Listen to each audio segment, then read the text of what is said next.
Mutual Broadcasting System presents The Mysterious Traveler, written, produced, and directed by Robert A. Arthur and David Cogan, and starring one of radio's foremost actors, Chuck Webster, in The Man Who Knew Everything.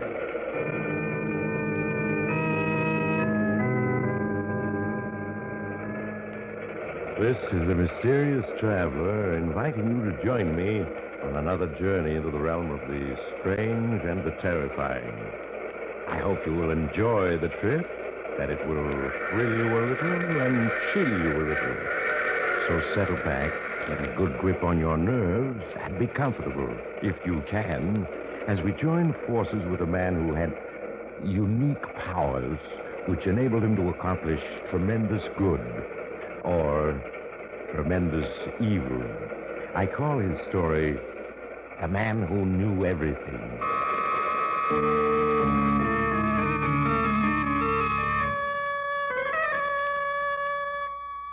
My story begins in a small, very expensive nightclub, the Crystal Club. The room is crowded with men and women in evening dress, there to see and hear the star attraction, Randor the Mystic, mind reader extraordinary. In a small office with the door locked, Nick Thompson, owner of the club, and his press agent, Jerry Fenton, are in conference. I don't like it, Jerry. I tell you I don't like it. The grand jury is all set to bring in an indictment against me. The heat's on, and my contacts with City Hall are no good anymore. Well, it seems to me, Nick, about 5 years ago, there was another grand jury camping on your trail. But all of a sudden, they lost interest, right? Yes, that's right. I sort of heard rumors that those grand jurors got a few anonymous phone calls suggesting what might happen if Nick Thompson was indicted. They did. That's when they lost interest. But it won't work now, Jerry. You're not turning soft, I hope. Could I handle the gambling monopoly in this town if I was soft? You know me better than that. Just the same if I were in your shoes. Yeah, if you were in my shoes, what would you do, smart guy? I'd make a few changes, Nick. I'd consolidate a couple of, should we call them business rivals? You mean you'd try to take over Nobby Williams' rackets? Maybe Fat Boy Latimer's? Is that what you mean? That's just what I mean. I've been wondering for 2 years why you let him alone. You sap. Times have changed. This investigation proves it. If all of us started it, now every local prosecutor is starting a cleanup campaign of his own. So? Public attitude is different, too. If I started putting the heat on Williams and Latimer now, this town would blow up right in all our faces. You're wrong, Nick. Get strong enough and nobody can touch you, not even the public. Listen, if you controlled Rocky's mob and the Fat Boys organization, you'd be so powerful the governor himself wouldn't dare interfere with you. Big talk for a pencil pusher. I asked you what's the dope down at headquarters, not for advice on how to run my business. And I've told you. Down at headquarters, they're waiting to see which way the wind's blowing. If you can blow it your way hard enough, they'll coast along with you. But if you sit around chewing your nails until the grand jury finds a true bill against you, all of a sudden you won't have any friends. Talk. Give me a concrete suggestion. That's what I want. Must be some way to get at those grand jurors. Everybody has something in his life that he doesn't want known. Those jurors are a hand-picked blue ribbon bunch. To pick up anything against them, you'd have to read their minds. Read their minds? Very interesting idea, Nick. Maybe Randor, the Mystic, could do it. If you put it to him, right? That Oriental faker. He's got a good act, but it's just an act. Oh, you're wrong. I tried him out last night. He read my mind, Nick. Told me exactly what I was thinking, including a few thoughts that strictly weren't for publication. Sucker. It's just a trick. Okay, if you want to believe that.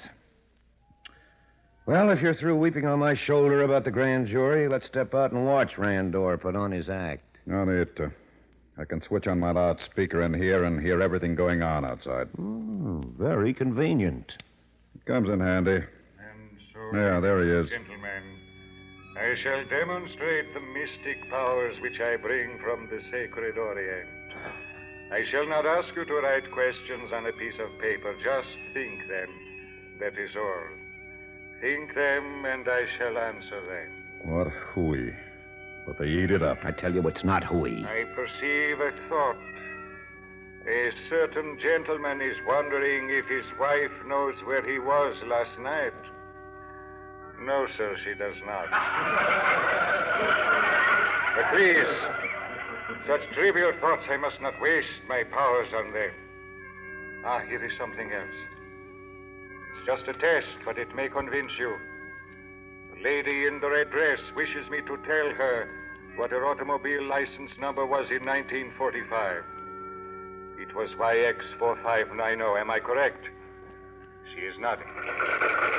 Yeah, how do you explain that except by mind reading? She's a stooge, of course. Let's shut it off. The lady in the red dress happens to be a friend of mine. I asked her to try out Randor with that question. She's no stooge. Listen, if he's not a fake, why doesn't he use his mind reading to make some real dough? Could clean up at the races on the stock market. Oh, the Swami's a dope. He says his power mustn't be used for personal gain. He sends all his earnings to the famine sufferers in India. Oh, hooey. Forget Randor. What are we going to do about the grand jury? Well, I'll think of something. Oh, by the way, where's Randor live? 311 West Street. Why?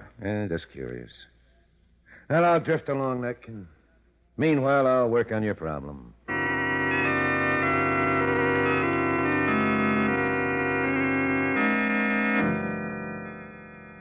From the nightclub, Jerry Fenton went directly to 311 West Street. There, he located Randor the Mystic's small apartment and let himself in with a picklock. Once inside, he turned on a light and began searching the place. A thick manuscript in a desk drawer attracted his attention, and he settled himself to read it. Well, he was still reading an hour later when, unexpectedly, the door opened. Who is here? Who is in my lodging? Hello, Randor. Home early, aren't you? Fenton, the press agent. For what purpose have you broken into my room? Well, I've been meaning to have a little talk with you. I thought I'd drop in early and wait. You are lying. You have my manuscript in your hands, the fruit of my life's experiences. Yes. Interesting reading. Saves me a lot of trouble. Give it to me and go. I don't think so, Randor. You see, in Chapter 5 here, you've outlined exactly how you manage your mind-reading trick. Very interesting. Now I savvy those cough drops you're always chewing. They're doped with a drug which sharpens your mind so that you can really catch what someone else is thinking. That is true. It is a secret known only to qualified practitioners of the art of yogi.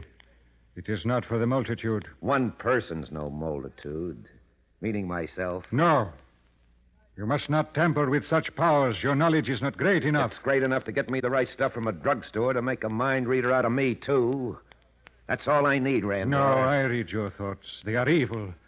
You wish power, wealth for yourself.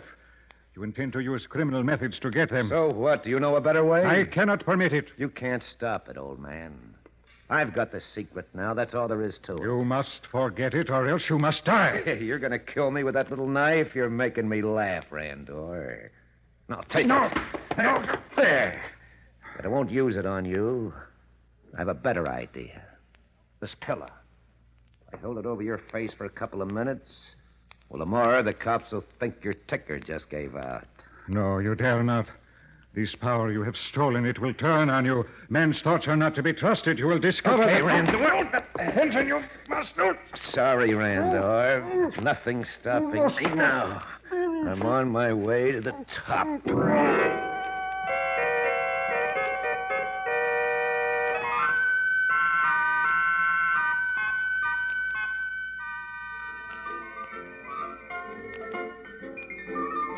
Oh, hiya, Jerry. Oh, hello, Rocky. Nick in his office. Yeah.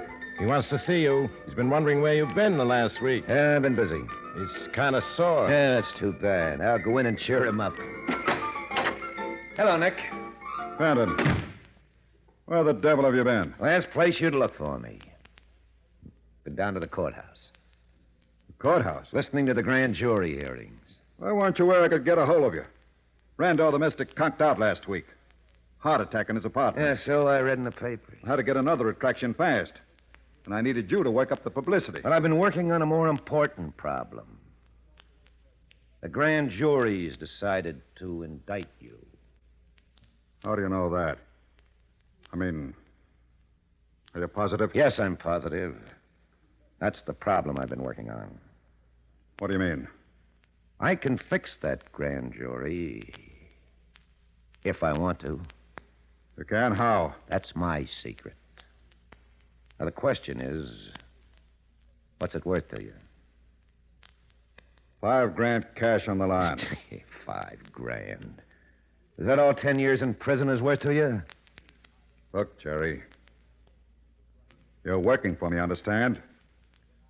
If you can fix the grand jury for me, I'm willing to give you a bonus. But you can't hold me up. I want an equal partnership in all your operations. This club, your gambling concessions, everything. A half interest? You must be nuts. Well, if you go to jail, you lose everything. Well, is it a deal? You're getting some big ideas, Jerry. You don't know how big.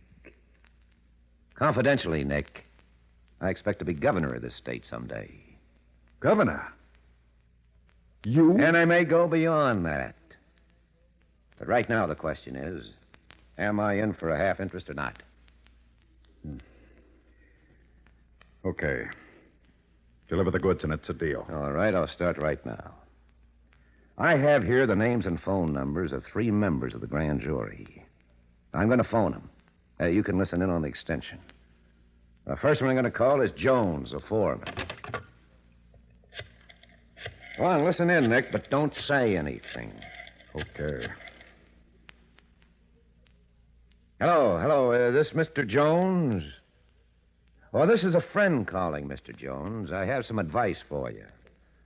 Tomorrow, when the grand jury meets, you're going to prevent it from indicting a certain Nick Thompson. No, I'm not crazy. I'm just telling you, if you know what's good for you, you'll see no indictment is voted. Now, listen, Jones, let's get down to cases. You're a respectable citizen, but like a lot of other citizens, you've got woman trouble. Yeah. There's a little brunette in Boston you sort of drop in on every once in a while. Well, shall I give you her address? 91753 Boylston Street. Yeah. You'd like your wife to know about her? In the newspapers? Well, I thought not. Okay, see that Nick Thompson doesn't get indicted, that's all. You sounded scared. You had the goods on him, Jerry. Sure, I had the goods on him. And that's a little secret he thought no other living soul knew about. How did you find out? Never mind that. And I got to call a couple of more jurors who also have their little secrets. And then we can talk, Nick.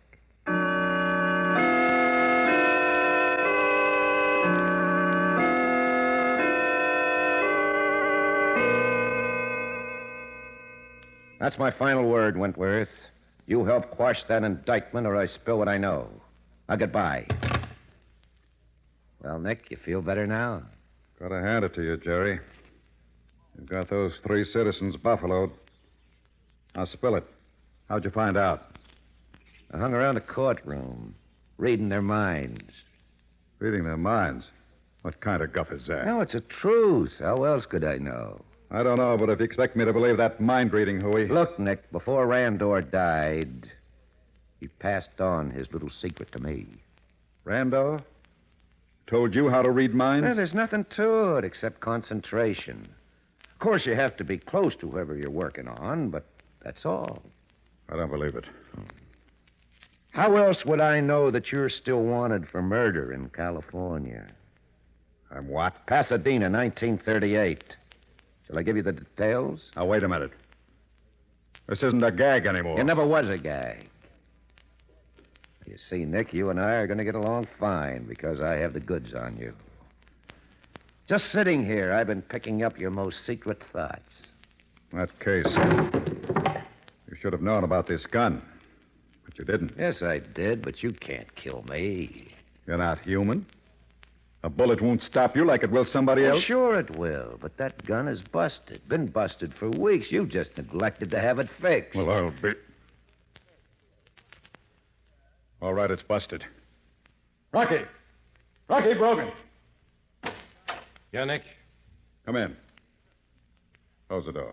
Sure, Nick. What's up? Fenton here. He's gotten a few big ideas.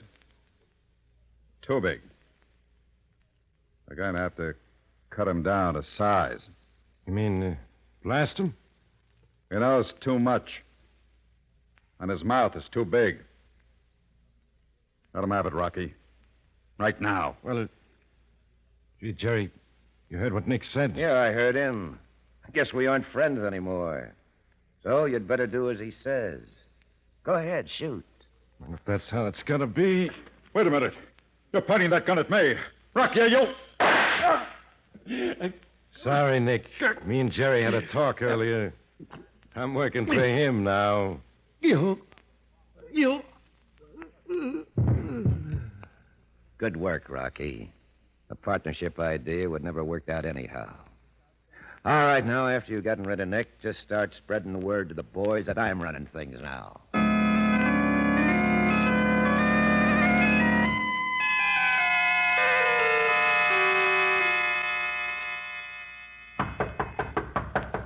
Come in. Hello, Jerry. Oh, Rocky, sit you down. Thanks. I want to talk to you, Jerry. Well, I'm rather busy, Rocky, unless it's something important. It's pretty important. See, the boys are getting restless. They're waiting for you to deliver. Waiting for me to deliver what? Well, you know you said you were going to expand, take over Nobby Williams' territory and Fat Boy Latimer's. Well, I'm already doing it, Rocky. I started a week ago. Yeah, but how? You had a conference with Nobby and the Fat Boy, told him everything would stay just like it was. Well, that's what I told him, Rocky. It doesn't have to be true. I don't follow you. Now, look. At that conference, I learned certain things. Yes? Now, never mind how, but I learned. I learned about 2 murders for which Nobby Williams can get the chair. I discovered enough about Fat Boy Latimer's income tax cheating to get him 10 years at Leavenworth. You did. But I was there. I didn't hear you. Never mind what you did or didn't hear. I got the information. I gave it to the authorities days ago. And as soon as they pin it down, Nobby and the Fat Boy will be booted into jail. When that happens, their organizations fall into my lap just like ripe plums. Yeah, but can you be sure it'll work? It'll work. And it'll mean we don't have to fire a shot. The public will never know anything's happened. Now, there's only one drawback, though. Yeah? It's going to take a little time. The boys will just have to be patient, that's all. Well, I suppose I can calm them down. But, Jerry, we got to have dough. We've been laying low since the big investigation started, not taking in anything. Those boys have got to be paid. I know. What's our monthly payroll? About 50 grand. I need some capital for operations, too. Well, you see, Rocky, a little later I'm going into politics. Politics? In fact, I expect to be governor in about, 5 years. Governor? Yeah. You? Jerry, you sure you got all your marbles? Listen, Rocky, and get this straight. Yeah? I have a way of learning anybody's most closely guarded secrets. Anybody's. Yeah, but Jerry... I told you about that little deal out in St. Paul, didn't I? The one where you started... Please, Jerry, not so loud. Somebody might hear. I could get the chair for that. You will, too, if you step out of line. Now, tell me, how did I find out about it? I don't know. This was by magic. I'd have sworn nobody ever... All right. Call it magic if you want. Now, just think.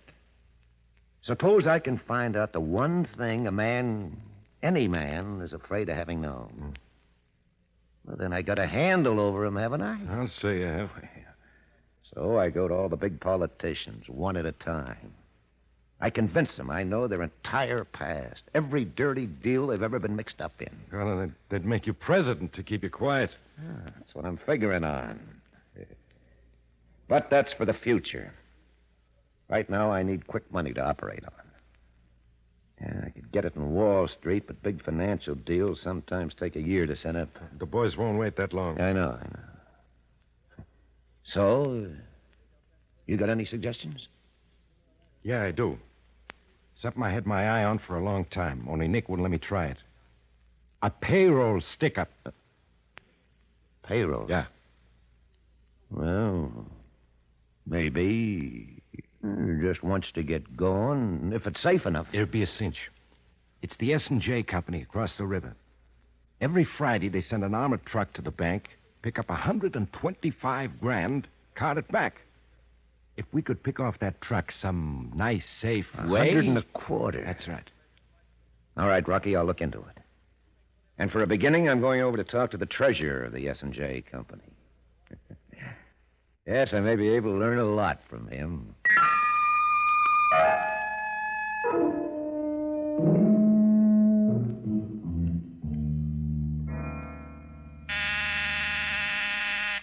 Yeah, Jerry? Come in, will you, Rocky? Right away, Jerry. Close the door, Rocky. I got some dope for you.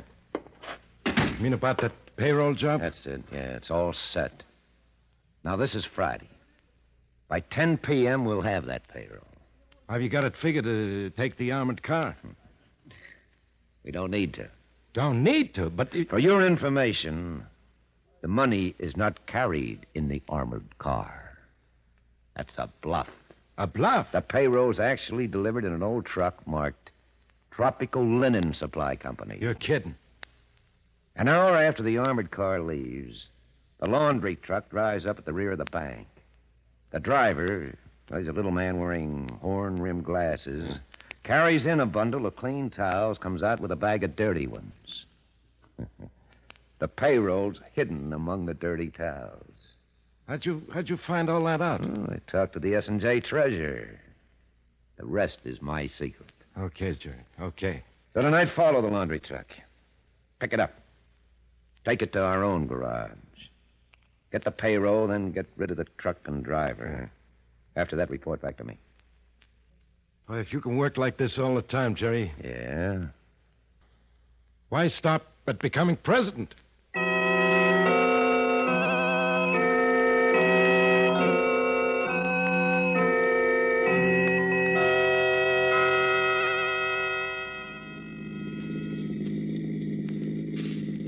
I think the driver of that truck is getting wise. We're following him, Mike. Yeah, he's speeding up a little. Now move up and cut him off. It's time to take him. Okay, swing in. Swing in. Force him to the curb. All right, that does it. I'll take him. You follow. Okay, fellas, sit tight. You won't get hurt. What's the meaning of this? I don't understand. You will fast enough. And move over. I'm getting in. But you can't. This is my truck. Oh, a gun, huh? Now, Buster, you and me are going for a nice little ride. I'm the new paymaster. I'm picking up that payroll you gotten back. You're crazy. I haven't got any payroll, just dirty towels. Yeah. We'll see, Buster. We'll see.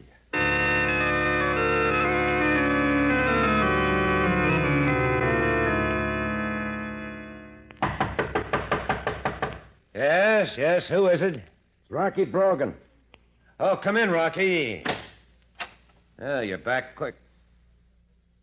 Who's that you got with you? All right, inside, you. Come Tell on, you, you're inside. making a mistake. You're making a terrible mistake. Rocky. What is this? This is the driver of the linen supply truck. The one you said carried the payroll. Well, We took the truck to the garage. We searched every bag of dirty towels. The money was not there. but it had to be. I don't know anything about a payroll. This is all an error, really it is. Now, please let me go. How about it, Jerry? The boys are saying you pulled a boner. I'll find out in a hurry. Rocky, you wait outside while I talk to this man. Okay. But I hope you haven't made any mistake, Jerry. For your sake. All right now, my friend. We can get the truth. I've told you the truth. I've told it over and over. I deliver towels. I don't know anything about a payroll, nothing at all. I can't be wrong. Yeah, let me see where my cough dropped. Here they are. Yeah. Now we can talk. Where is that payroll? Look, how often must I tell you you're making an awful mistake? If you want money, I've got $10 on me. That's... Well, so that's the answer. Very clever, aren't you?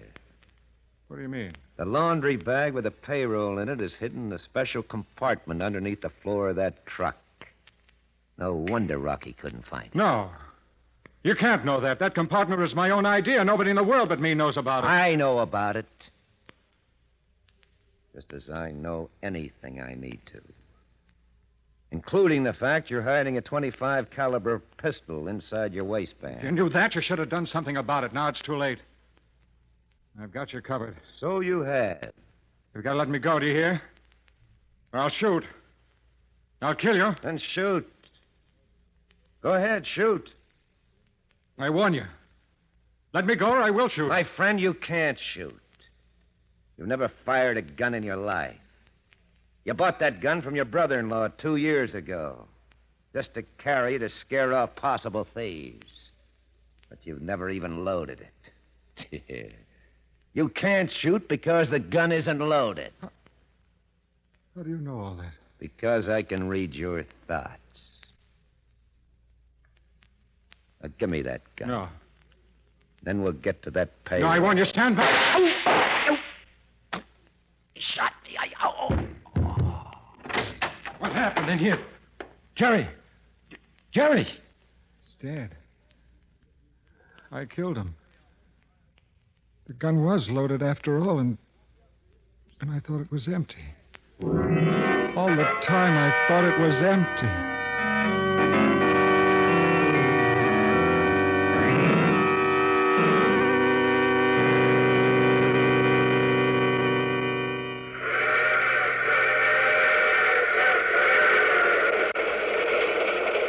This is the mysterious traveler again.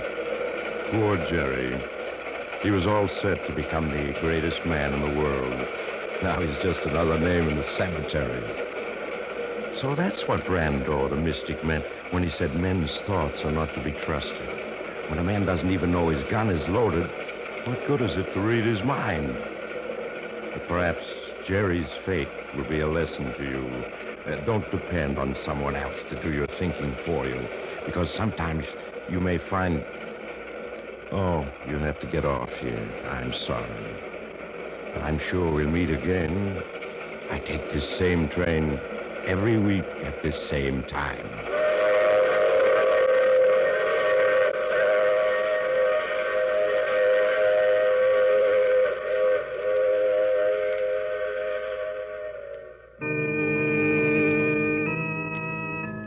You have just heard The Mysterious Traveler. You can enjoy other adventures of the Mysterious Traveler in the Mysterious Traveler magazine.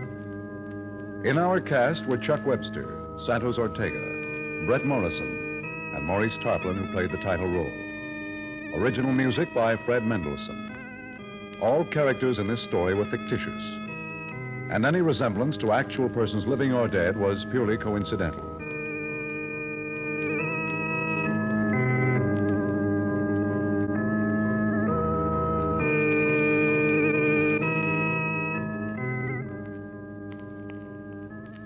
Tonight, the Mysterious Traveler salutes radio station WJZM in Clarksville, Tennessee.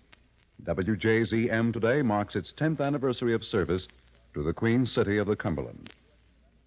Phil Tompkins speaking. This program came to you from New York.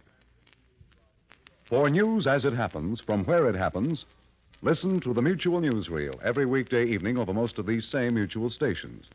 Mutual Newsreel listeners hear the actual voices of the people who make the news, recorded on the spot for transmission to you with all the breathtaking drama of news in the making.